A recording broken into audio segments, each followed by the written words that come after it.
Adolf Eichmann was a high-ranking Nazi politician who played a large part in the orchestration of the Holocaust.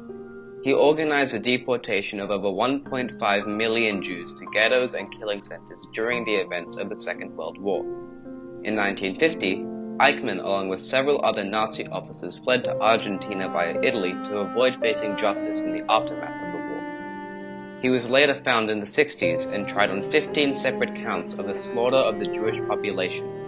The trial, which he was found guilty in, was later renamed the Eichmann trial.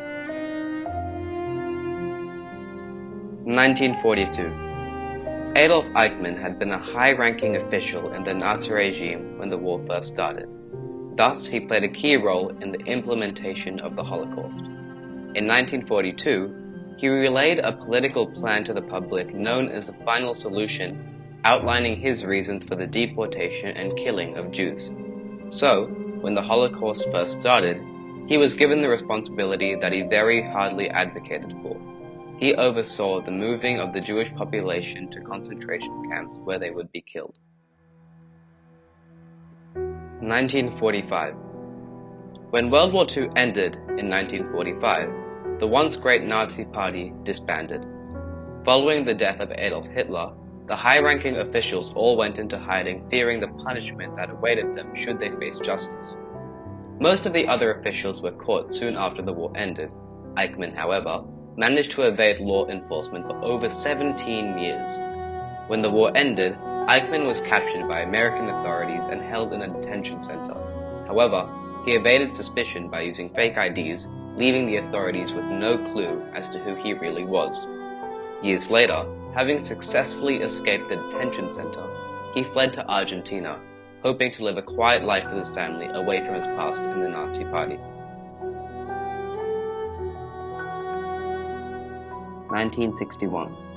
The world was shocked when Eichmann was captured by Israeli agents in his hiding in Argentina and brought to trial in Jerusalem for his crime. The trial was a landmark event in the history of the Holocaust and the pursuit of justice for its victims.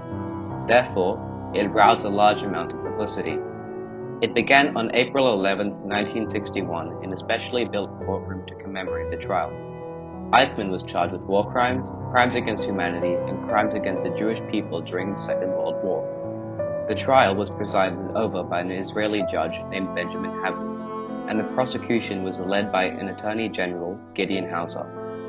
The prosecution presented a wealth of evidence against Eichmann, including documents, testimony from survivors, and recordings of Eichmann's own voice to convict him of the accused crimes. Eichmann, however, tried to portray himself as a small cog in the Nazi machine, just following orders, but the evidence showed that he had been an enthusiastic supporter of the genocide of the Jews for years. The defense also argued that the trial was completely illegitimate, as Eichmann had been kidnapped by Israeli agents in Argentina prior to the trial. Because of this, the trial was dragged out for 4 whole months and therefore attracted a lot of attention and publicity due to its long runtime. The trial attracted media from all over the world as it was the first time that the public had heard the details of the Holocaust and the extent of the atrocities committed by the Nazi Party and Eichmann himself during World War II.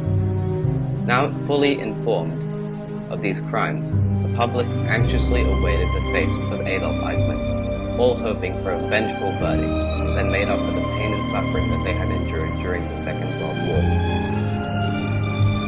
On August 14th, the verdict was announced.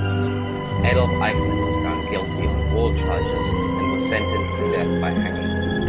The verdict was greeted with cheers in the courtroom and around the world. The legacy of Eichmann is still felt today, as it helped to create a new awareness of the Holocaust and the need to remember its victims. The trial also helped to establish the principle of universal jurisdiction, which allows countries to prosecute crimes against humanity committed in other countries. The trial of Adolf Eichmann was a landmark event in the history of the Holocaust and the pursuit of justice, showing that even the most heinous crimes can be punished, and that the voices of the victims can still be heard. It was a reminder that the fight against genocide is an ongoing struggle that requires vigilance, courage, and commitment to justice.